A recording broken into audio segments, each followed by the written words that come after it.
ndewonu ndị Igbo be anyị. Senior daalụnụ. Si biko nu kuzibekwala ụmụ unu asụsụ Igbo. Kuzibere ụmụ unu asụsụ Igbo. Taa anyị nọ na isi nke asatọ. 8 asatọ. Kwuonu 8 asatọ. Kwuonu 8 asatọ. Ifuru ya. So ne ụmụ nnụnụ ka anyị chọọ ịgụ maka fa ka anyị gụgodi ya n'oyibo wee kwuzie nye n'Igbo. There are 8 papa nnekwu n'ọla ọfụma. There are 8 birds shown above and the opposite. Find 8 sticker and place it on the square below. Then trace over dots and practice writing number 8. Keye bụ 8 n'Igbo. Keye bụ 8 n'Igbo. Keye bụ 8 n'Igbo. Keye bụ 8 n'Igbo. Bịa papa nnekwu agịrịgba nwa keye bụ 8 n'Igbo. Kụọ n'aka kụọ n'aka.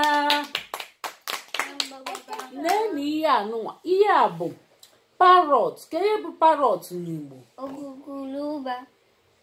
Keye bụ parrot n'Igbo Adaobi. Keye bụ parrot. Ngwa kwuonu ọ bụ nnụnụ ikwutekwere ya mana o nwere aba. Kedu abụ ya? Kwuonu ichoku. Kwuonu ichoku. Papa nnekwu kwuo ichoku. Agịrịgba nwa kwuo ichoku. Yes, unu kwutelie daalụ. Neni nke nụnwa. Nke bụ owl. Ke ya na-akpọ. Ke ihe ọ bụ? Nnụnụ o nwere na ava. Ịmasị na nnụnụ nwere ava dị iche iche. Kedu ava nke?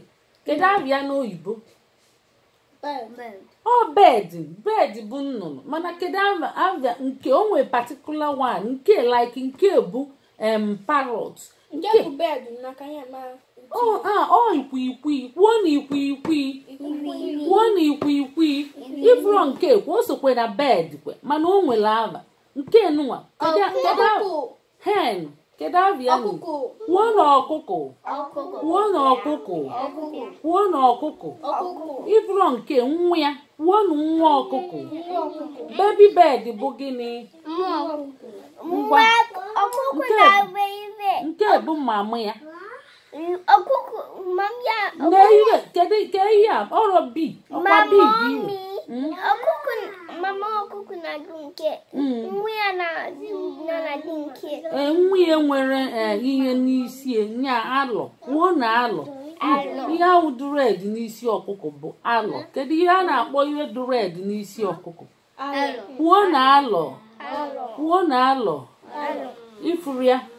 So tata anyị mee maka bird bụ nnụnụ. Ọkụkọ so na bird. Ichoku so na bird. Ikwikwii so na bird. Kwuonu ndị be anyị unu afụgonu nnụnụ dị iche iche. Ndị be anyị unu afụgonu nnụnụ dị iche iche. Anyị akpọga